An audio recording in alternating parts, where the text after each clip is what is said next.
Welcome to St. Anthony of Padua Parish, Singalong, Manila. Our live streaming will begin in a few moments. Please stand by. Like and follow our Facebook page to receive notifications. Like and subscribe to our other social media and messaging accounts.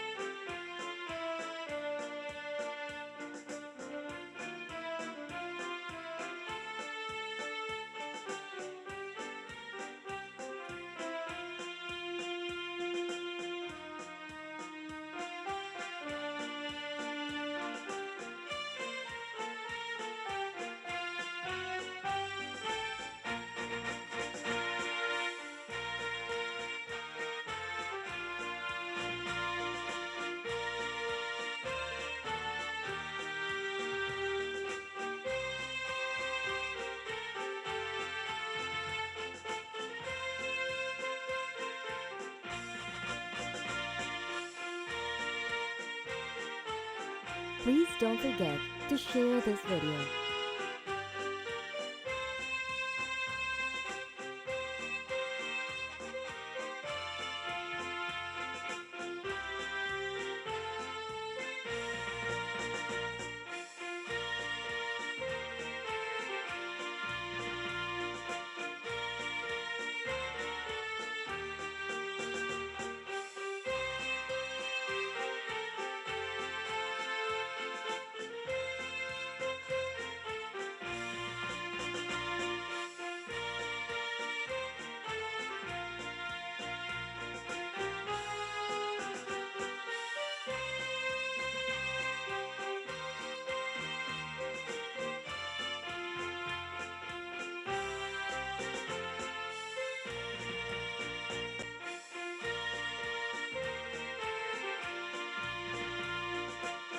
Welcome to St. Anthony of Padua Parish, Singalong, Manila.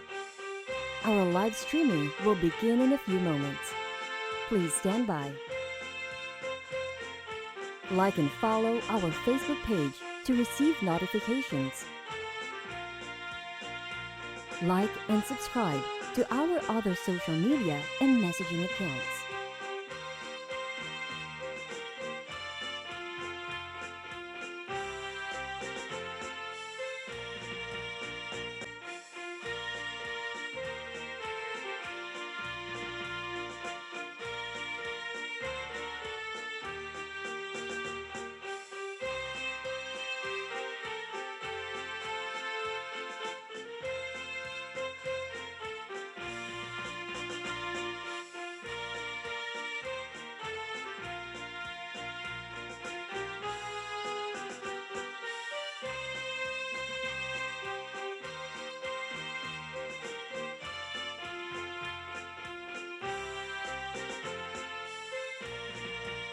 Please don't forget to share this video.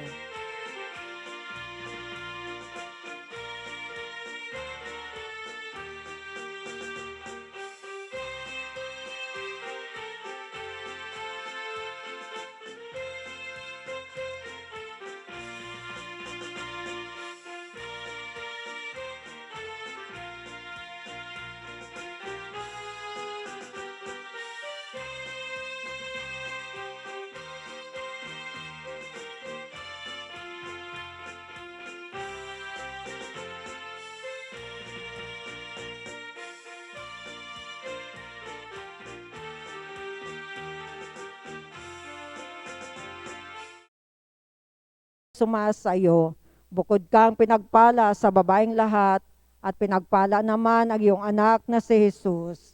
Santa Maria, Ina ng Diyos, ipanalangin mo kaming makasalanan, ngayon at kung kami mamamatay. Amen. Narito ang alipin ng Panginoon. Maganap sa akin ayon sa wika mo. Aba, Ginoong Maria, napupuno ka ng grasya, ang Panginoong Diyos ay sumasayo, bukod kang pinagpala sa babaeng lahat, at pinagpala naman ang iyong anak na si Jesus. Santa Maria, Ina ng Diyos, ipanalangin mo kaming makasalanan, ngayon at kung kami mamamatay. Amen. At ang Verbo ay nagkatawang tao. At nakipamuhay sa atin. Aba, Ginoong Maria, napupuno ka ng grasya, ang Panginoong Diyos ay sumasayo, Bukod kang pinagpala sa babaeng lahat, at pinagpala naman ang iyong anak na si Jesus. Santa Maria, Ina ng Diyos, ipanalangin mo kaming makasalanan, ngayon at kung kami mamamatay. Amen. Ipanalangin mo kami, O Santang Ina ng Diyos. Nang kami maging dapat makinabang sa mga pangako ni Kristo. Manalangin tayo. Panginoon naming Diyos, kasihan mo nawa ang aming mga kaluluwa ng iyong mahal na grasya, at yayamang dahilan sa pamamalita ng anghel ay nakilala namin ang pagkakatawang tao ni Jesucristong anak mo. Pakundangan sa mahal na sakit at pagkamatay niya sa krus, papakinabangin mo kami ng kanyang pagkabuhay na maguli sa kaluwalhatian sa langit. Alang-alang kay Jesucristong Panginoon namin. Amen. Luwalhati sa Ama at sa Anak at sa Espiritu Santo. Kapara nung unang-una, ngayon at magpakailanman at magpasawalang hanggan. Amen. Luwalhati sa Ama at sa Anak sa Espiritu Santo. Kapara nung unang-una, ngayon at magpakailanman at magpasawalang hanggan. Amen. Luwalhati sa Ama at sa Anak sa Espiritu Santo. Kapara nung unang-una, ngayon at magpakailanman at magpasawalang hanggan. Amen. Sa ngalan ng Ama at ng Anak na Espiritu Santo. Amen. Magsiluhod po ang lahat para sa Oratio Imperata laban sa COVID-19. Makapangyarihan at mapagmahal na Ama, nagsusumamo kami sa iyo upang hilingin ang iyong patnubay laban sa COVID-19 na nagpapahirap sa marami at kumitil na ng mga buhay. Gabayan mo ang mga dalubhasang naatasan na tumuklas na mga lunas at paraan upang ihinto ang paglaganap nito. Patnubayan mo ang mga lumilingap sa may sakit upang ang kanilang pagkalinga ay malaki pa ng husay at malasakit. Itinataas namin ang mga nagdurusa, makamtanawa nila ang mabuting kalusugan. Lingapin mo rin ang mga kumakalinga sa kanila, pagkamitin mo ng kapayapaang walang hanggan ang mga pumanaw na. Pagkalooban mo kami ng biyaya na magtulong-tulong tungo sa ikabubuti ng lahat. Pukawin sa amin ang pagmamalasakit sa mga nangangailangan. Nagsusumamo kami na iyong ihinto na ang paglaganap ng virus at ipag-adya kami sa lahat ng mga takot. Hinihiling namin ito sa pamamagitan ni Jesucristo na nabubuhay at naghaharing kasama mo at ng Espiritu Santo, iisang Diyos, magpasawalang hanggan. Amen. Dumodulog kami sa iyong patnubay, mahal na Ina ng Diyos. Pakinggan mo ang aming mga kahilingan sa aming pangangailangan at ipag-adya mo kami sa lahat ng kasamaan. Maluwalhati at pinagpalang Birhen, Amen. Maria mapag-ampo ng mga Kristiyano, Ipanalangin mo kami. mahal na Birhen mapagpagaling sa may sakit, Ipanalangin mo kami. San Rafael Arcangel, Ipanalangin mo kami. San Roque, Ipanalangin mo kami. San Lorenzo Ruiz, Ipanalangin mo kami. San Pedro Calungsod, Ipanalangin mo kami. San Antonio ng Padua. Ipanalangin mo kami. Amen. Magandang gabi po sa inyong lahat mga kapatid. Ngayon po ay Martes sa ating pamimintuho sa ating mahal na patron, San Antonio ng Padua. Ang mamumuno po sa ating banal na misa ay ang ating kura paroko, Reverend Father Benito Wazon.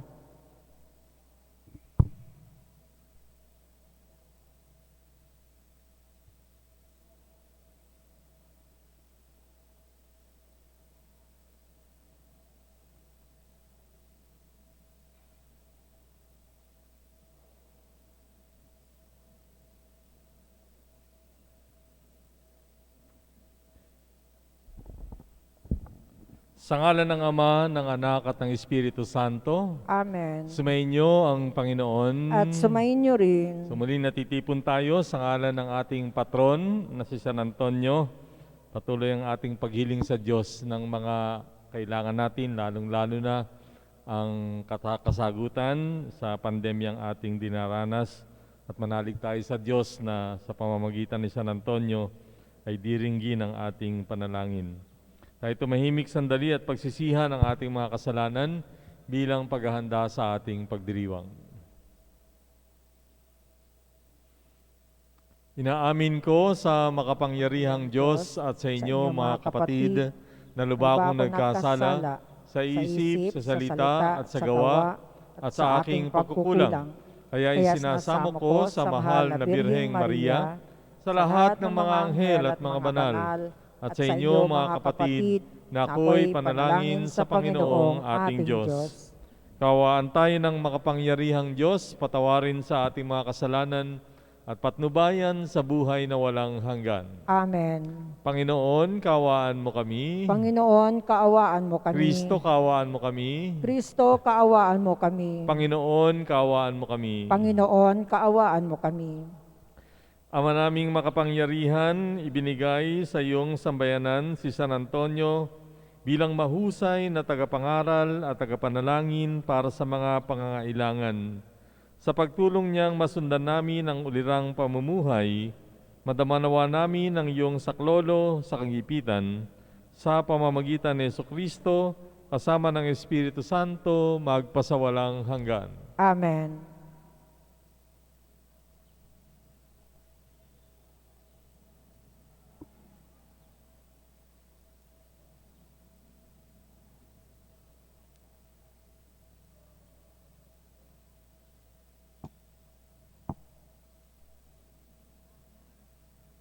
Pagbasa mula sa sulat sa mga Hebreo. Hindi sa mga anghel ipinailalim ng Diyos ang sanlibutan na nooy kanyang lilikhain. Ang sanlibutang tinutukoy namin. Sa halip ay ganito ang patunay sa isang bahagi ng kasulatan. Ano ang tao upang siya'y iyong alalahanin, o ang anak ng tao upang iyong pangalagaan? Sandaling panahong siya'y pinababa mo kaysa mga anghel, ngunit pinagkalooban mo siya ng kadakilaan at karangalang marapat sa isang hari, at ipinailalim mo sa kanyang kapangyarihan ang lahat ng bagay. Nang ipailalim ng Diyos ang lahat ng bagay sa kapangyarihan ng tao, walang bagay na di ipinailalim sa Kanya. Sa kasalukuyan, hindi pa natin nakikitang napapailalim sa Kanyang kapangyarihan ang lahat ng bagay. Subalit, alam nating si Jesus, bagamat sandaling panahong pinababa kaysa mga anghel, ay binigyan ng karangalan at kadakilaan dahil sa kanyang pagkamatay. Dahil sa pag-ibig ng Diyos, niloob niya na si Jesus ay mamatay para sa ating lahat.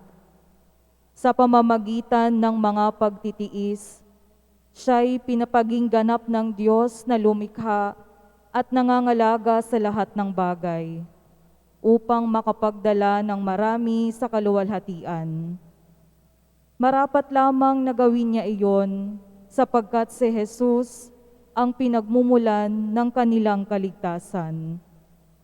Si Jesus ang nagpapabanal sa kanila at iisa ang Ama ng napapabanal at ng pinapaging banal. Kaya't hindi niya ikinahiyang tawagin silang mga kapatid. Ganito ang kanyang sinabi, "Ipapahayag ko sa aking mga kapatid ang iyong pangalan, at aawit ako ng papuri sa iyo sa gitna ng kapulungan." Ang salita ng Diyos. Salamat sa Diyos. Pinamahala sa anak ang ginawa niyang lahat. Pinamahala sa anak ang ginawa niyang lahat. Ikaw, o poon, Panginoon namin, laganap sa lupa ang iyong luningning. Ano nga ang tao upang iyong alalahanin, ay ano nga siya na sukat mong kalingain. Pinamahala sa anak ang ginawa niyang lahat. Nilikha mo siya na halos kapantay ng iyong luningning at kadakilaan. Pinamahala mo sa buong daigdig, sa lahat ng bagay, malakit, maliit. Pinamahala sa anak ang ginawa niyang lahat. Mga bakat tupa, hayop na mabangis at lahat ng ibong nasa himpapawid at maging sa isda sa ilalim ng tubig. Pinamahala sa anak ang ginawa niyang lahat. Aleluya, aleluya. Tanggapin niyo ang salita na di nasa tao nagmula, kundi sa Diyos na dakila. Aleluya, aleluya. Sumainyo ang Panginoon. At sumayin niyo rin. Ang mabuting balita ayon kay San Marcos. Papuri sa iyo, Panginoon. Sa lungsod ng Capernaum, sa araw ng pamamahinga, si Jesus ay pumasok sa sinagoga at nagturo. Namangha ang mga tao sapagkat nagturo siya sa kanila na parang isang may kapangyarihan at hindi tulad ng mga eskriba. Bigla namang pumasok sa sinagoga ang isang lalaking inaalihan ng masamang espiritu at sumigaw, "Ano ang pakialam mo sa amin, Jesus na taga Nazaret? Naparito ka ba upang puksain kami? Kilala kita, ikaw ang banal mula sa Diyos." Ngunit iniutos ni Jesus sa masamang espiritu, "Tumahimik ka, lumabas ka sa kanya." Pinapangisay ng masamang espiritu ang tao at sumisigaw na lumabas. Naggilalas ang lahat, kaya't sila ay nagtanungan, "Ano ito? Bagong aral?" Nautusan niya pati ang masamang espiritu at sinunod naman siya. At mabilis na kumalat sa buong Galilea ang balita tungkol kay Jesus. Mga kapatid, ang mabuting balita ng Panginoon. Pinupuri ka namin, Panginoong Hesukristo. So matapos na ang Panginoong Kristo ay magpabinyag, yun ang hudyat ng pagsisimula ng kanyang ministry o yung gawang kaligtasan, at hinirang niya na rin yung kanyang mga apostoles na magiging saksi sa kanyang mga salita at sa kanyang mga gagawin, at sila ang magpapatuloy, magsasalin o magbabahagi ng kanyang mga turo sa iba't ibang panahon o sa bawat salinlahi, kaya nakarating sa atin ang mga turo. At ngayon, sa ating ebanghelyo ay inumpisahan niya yung kanyang pagtuturo, inumpisahan niya rin yung kanyang paggawa ng mga kababalaghan. Ito yung mga tanda, mga patunay na kanyang ibibigay para ipakilala niya yung sarili niya bilang Mesiyas. At kinilala naman yung kanyang pagtuturo kasi nga siya ay nagtuturo na parang isang may kapangyarihan. He was teaching with authority. Kakaiba, sabi nga ni San Marcos sa mga eskriba, na maraming mga turo pero hindi naman sinusunod dahil nga kulang sa kapangyarihan. Ano ba yung kapangyarihang tinutukoy dito? Yung sinseridad at nakikita rin sa buhay. Authority is not just by position.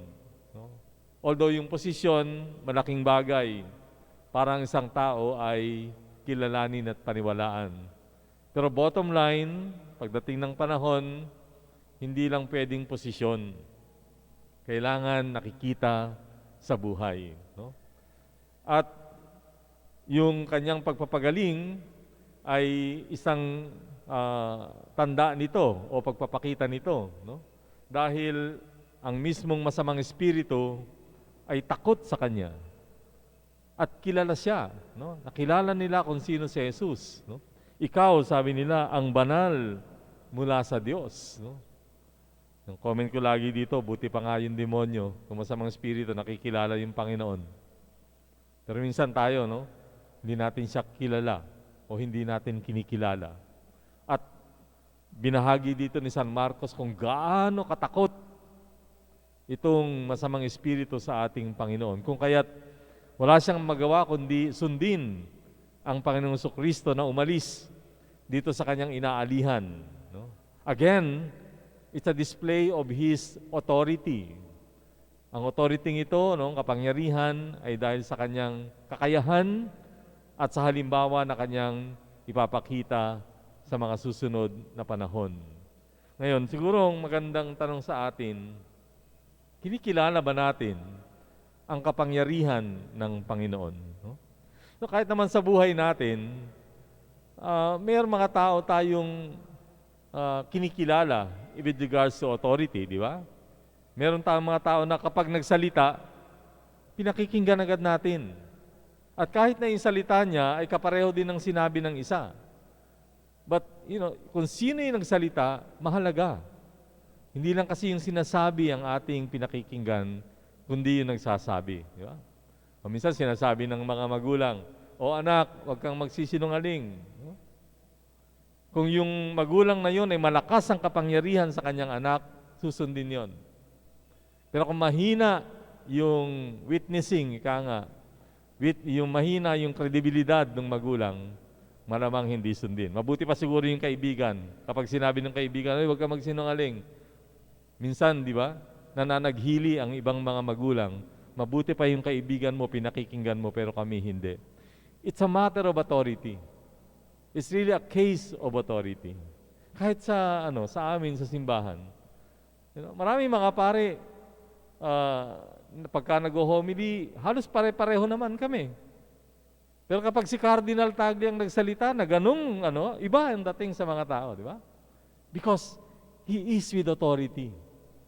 Kaya nga minsan gusto namin siya na lang ang magsalita Para pakikinggan na lang kami o pakikinggan ng simbahan ng tao. Iba talaga. When a person has authority, whatever he says, whatever he does, pinakikinggan at sinusunod. And that's how the Lord Jesus Christ was with the people. Bagamat siya'y galing sa Nazaret, pero yung kanyang salita, nakikita sa kanyang buhay. Yung kanyang mga himala ay tumitimo sa puso ng mga tao sa kanyang turo. And yet, during his time, may mga naniwala at meron ding hindi. Meron kumikilala sa kanyang kapangyarihan at merong mga talagang matitigas ang puso at talagang nabubulagan at hindi siya pinakikinggan. And I think that's the question that we have to ask ourselves today. Di ba? Yan ang tatanungin natin. Katulad ba tayo ng mga tao noon na kahit na nakapakinig sa turo ni Jesus at nakasaksi ng kanyang mga himala, ay hindi pa rin naniniwala? O tutulad tayo dun sa iba na nakapakinig at nakasaksi sa kanyang mga himala at naniwala? Ngayon, hindi na natin talaga kailangang makita ang Panginoong Hesus katulad ng makita nila noon. Sabi nga natin sa ating paniniwala, naririnig natin siya sa salita ng Diyos, natatanggap at nagkakaroon tayo ng encounter dito sa kanyang katawan at dugo. At nakikita din natin siya sa katauhan ng mga pare dahil ang mga pare ay kinatawan. At sa marami pang ibang mga tanda sa ating paligid, ang Panginoon ay nagpapakita at nagpaparamdam. It's not anywhere a question of God being present to us. Hindi na yun ang tanong. Ang tanong ay, kinikilala ba natin yung kanyang pananatili? Do we recognize His presence? And if we could recognize His presence, do we listen and believe in His words? Sa mga salita na kanyang sinabi na nagbibigay buhay.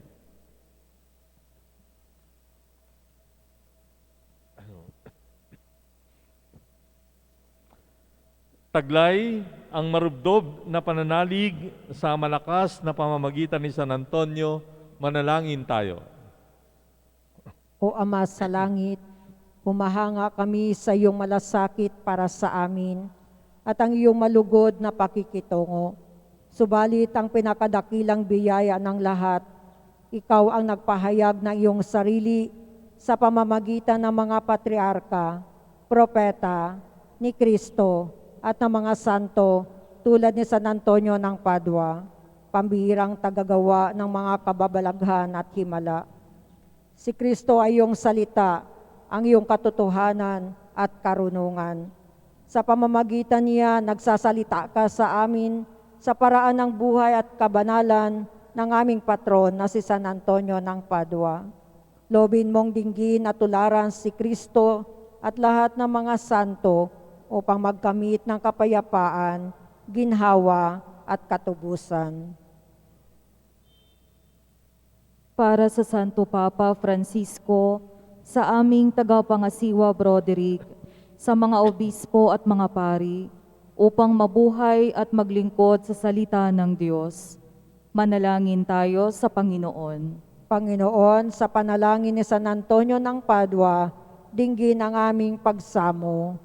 Para sa lahat, upang ugaliin ang pagbabasa ng banal na Biblia, makinig at isakatuparan ang salita ng Diyos at tupdin ito. Manalangin tayo sa Panginoon. Panginoon, sa panalangin ni San Antonio ng Padua, dinggin ang aming pagsamo. Para sa sanlibutan na tinubos ni Kristo, upang ang lahat ng tao ay matutong ibigin ang Diyos at lahat niyang mga santo, nang sa gayon ay buksan ang kanilang puso tungo sa tunay na pagkakapatiran sa ilalim ng pagkaama ng Diyos. Manalangin tayo sa Panginoon. Panginoon, sa panalangin ni San Antonio ng Padua, dinggin ang aming pagsamo. Para sa mga taong hindi kinalulugdan ang masayang pakikitungo ng iba at hinahadlangan ang pakikihalubilo ng kapwa. Manalangin tayo sa Panginoon. Panginoon, sa panalangin ni San Antonio ng Padua, dinggin ang aming pagsamo. Para sa mga taong mahilig manirang puri sa kapwa at walang katuturang pananalita. Manalangin tayo sa Panginoon. Panginoon, sa panalangin ni San Antonio ng Padua, dinggin ang aming pagsamo. Para sa mga taong mayabang, makasarili, at mapagkunwari na humahamak sa iba. Manalangin tayo sa Panginoon. Panginoon, sa panalangin ni San Antonio ng Padua, dinggin ang aming pagsamo. Sa katahimikan, ating pong idalangin ang ating mga pansariling kahilingan.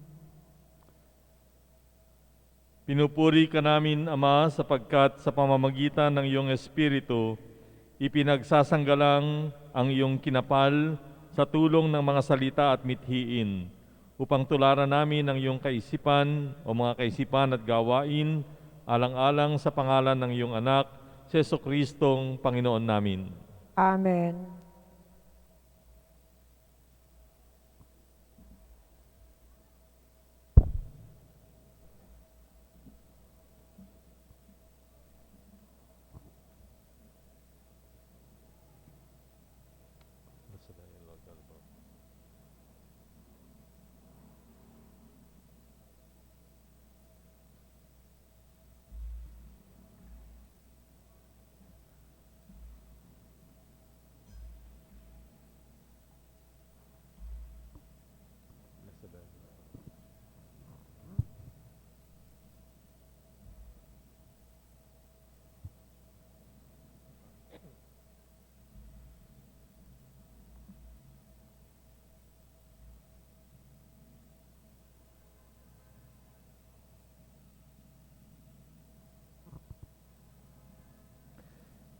Manalangin kayo, mga kapatid, upang itong ating paghahain ay kalugdan ng Diyos samang makapangyarihan.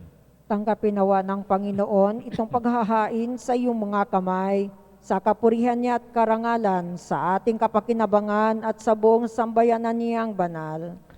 Ama naming lumikha, ang paghahain namin ngayong si San Antonio ay ginugunita, ay kalugdan mo nawa at bilang tugon sa kanyang itinurong kaalaman, ikaw ngayon ay aming pinupurit pinasasalamatan sa pamamagitan ni Jesucristo kasama ng Espiritu Santo magpasawalang hanggan. Amen. Sumainyo ang Panginoon. At sumain niyo Sa rin. Diyos ang inyong puso at diwa. Itinaas na namin sa Panginoon. Pasalamatan natin ang Panginoong ating Diyos. Marapat na siya ay pasalamatan. Ama naming makapangyarihan, tunay ngang marapat na ikaw ay aming pasalamatan sa ang pagpaparangal sa iyong kabutihan ay lagi mong pinaaalingaw-ngaw sa iyong sambayanan sa pagkakaroon ng mga kaanib na maasahan at tapat tulad mo sa pananagutan, upang magbunga ang punyagi ng iyong anak na sa iyong pag-ibig kami ay makatulad. Ang mga banal tulad ni San Antonio ay tumutulong sa lahat sa pagbibigay halimbawa at pananalangin wagas. Kaya kaisa ng mga anghel na nagsisiawit ng papuri sa iyo nang walang humpay sa kalangitan, kami nagbubunyi sa iyong kadakilaan. Santo, Santo, Santo, Panginoong Diyos na mga hukbo, napupuno ang langit at lupa ng kadakilaan mo, usana sa kaitaasan, pinagpala na paririto sa ngalan ng Panginoon, usana sa kaitaasan. Ama naming banal, ikaw ang bukal ng tanang kabanalan, kaya't sa pamamagitan ng iyong Espiritu, gawin mong banal ang mga kaloob na ito upang para sa amin ay maging katawan at dugo ng aming Panginoong Hesukristo. Bago niya pinagtiisang kusang loob na maging handog, hinawakan niya ang tinapay, pinasalamatan kanya, pinaghati-hati niya iyon, niabot sa kanyang mga alagad at sinabi, "Tanggapin ninyong lahat ito at kanin, itong aking katawan na ihahandog para sa inyo."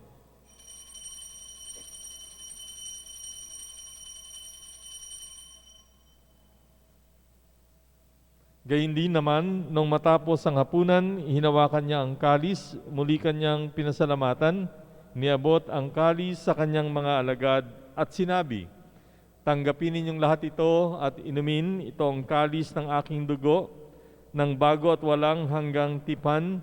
Ang aking dugo na ibubuhos para sa inyo at para sa lahat sa ikapagpapatawad ng mga kasalanan. Gawin ninyo ito sa pag-alaala sa akin."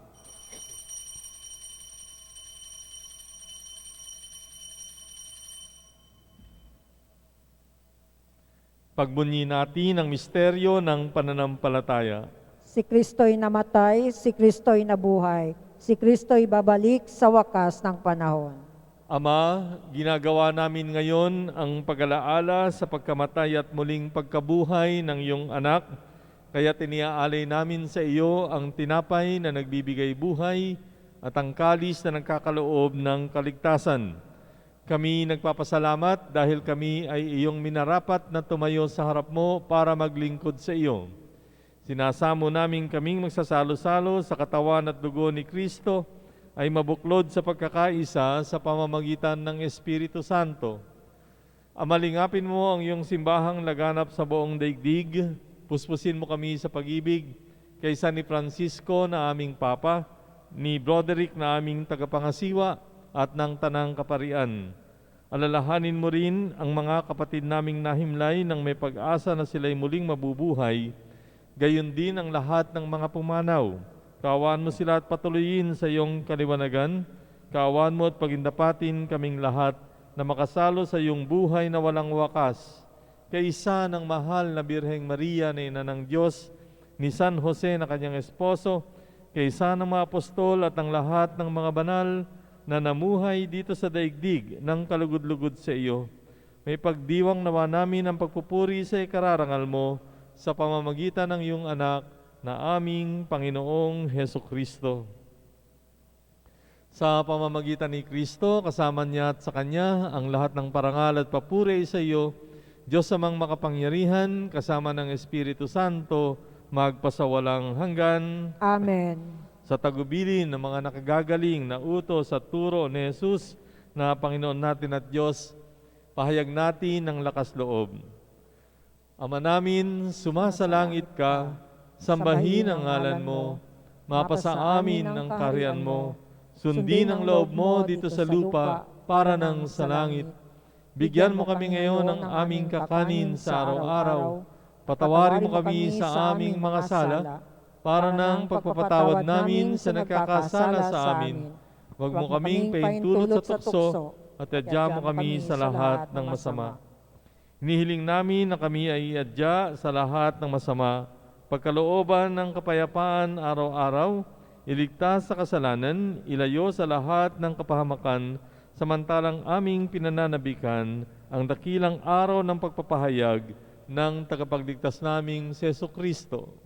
sapagkat iyo ang kaharian at ang kapangyarihan at ang kapurihan magpakailanman. Amen. Panginoong Kristo, sinabi mo sa iyong mga apostol, kapayapaan ang iniiwan ko sa inyo, ang aking kapayapaan ang binibigay ko sa inyo. Tunghayan mo ang aming pananampalataya at wag ang aming pagkakasala.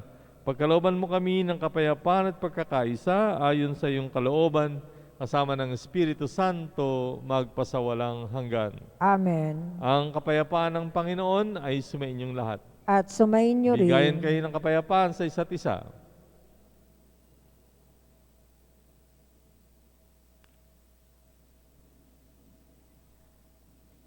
Kordero ng Diyos na nag-aalis ng mga kasalanan ng sanlibutan, maawa ka sa amin. Kordero ng Diyos na nag-aalis ng mga kasalanan ng sanlibutan, maawa ka sa amin. Kordero ng Diyos na nag-aalis ng mga kasalanan ng sanlibutan, ipagkaloob mo sa amin ang kapayapaan. Mga kapatid, narito ang ating Panginoong Kristo, ang kordero ng Diyos na nag-aalis ng mga kasalanan ng sanlibutan. Mapapalad ang mga inanyayahan sa kanyang piging. Panginoon, hindi ako karapat-dapat na magpatuloy sa iyo, ngunit sa isang salita mo lamang ay gagaling na ako.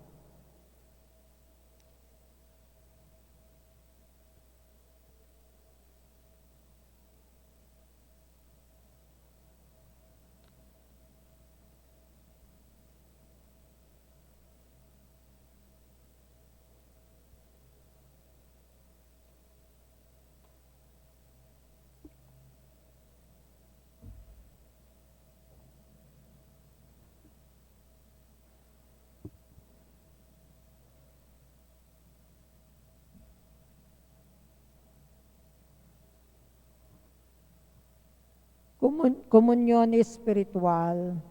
Aking Jesus, nananalig akong ikaw ay nananahan sa pinakabanal na sakramento.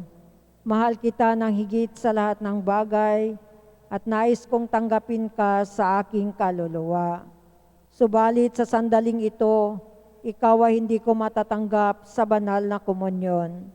Naway tanggapin kita ng espiritual sa aking pagnanais na ito at pumasok sa aking puso. Niyayakap kita na parang naririto ka sa akin at pinagkakaisa ko ang sarili sa iyo. Huwag mong hayaang mawalay ako sa iyo. Amen.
Manalangin tayo.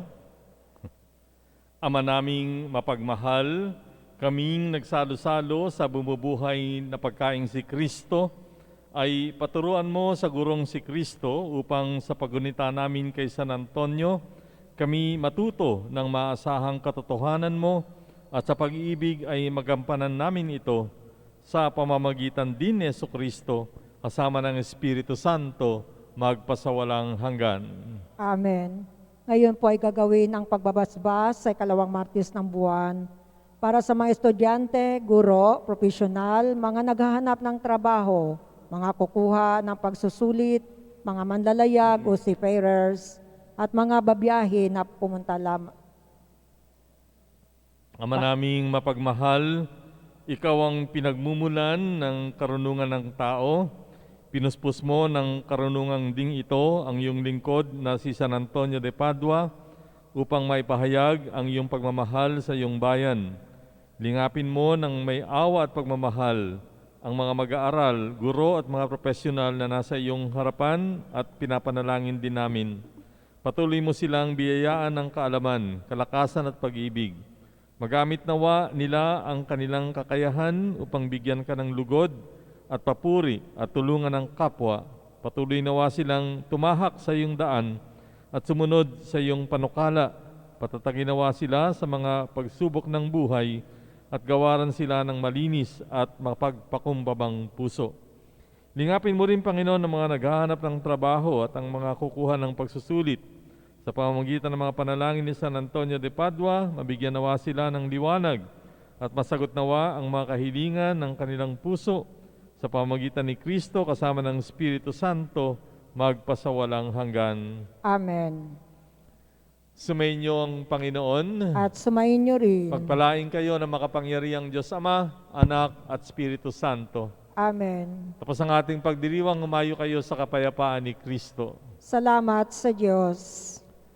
Saint Anthony, thou blessed Son of Heaven, made saint for all your word, the salt that purifies the grain of leaven, the light that shone on earth, be thou for us a lamp forever burning, a light that shows the path.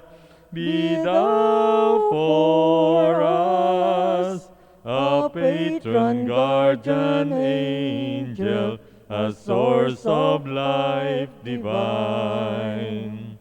We proclaim you in heaven, we beseech you on earth, that the glory you attaineth be our crown, be our gain, and will witness the wonders of a new world in Christ, heaven's sweetness for tasting while on earth we pass by. Saint Anthony, thou blessed Son of Heaven, made saint for all your worth, the salt that purifies the grain of leaven, the light that shone on earth.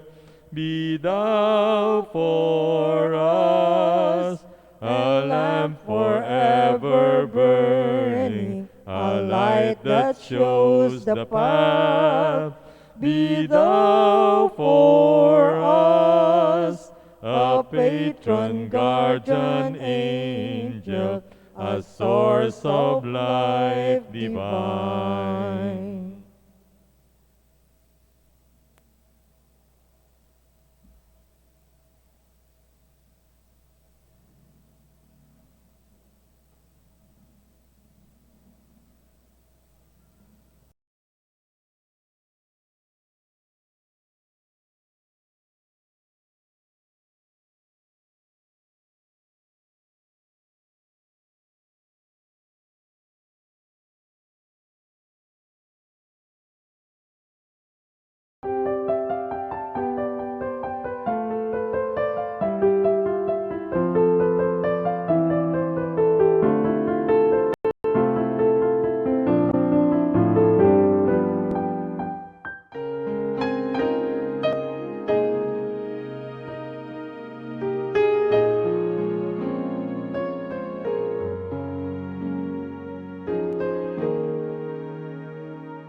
Sa ngalan ng Ama at ng Anak at ng Espiritu Santo. Amen. O San Antonio, pinili ka ng Diyos na ipabatid sa daigdig ang iyong kabanalan upang maakit ang marami sa paggawa ng mga kabutihan. Hilingin mo sa sanggol na si Jesus na hawak mo sa iyong bisig ang mahigpit ko ngayong pangangailangan.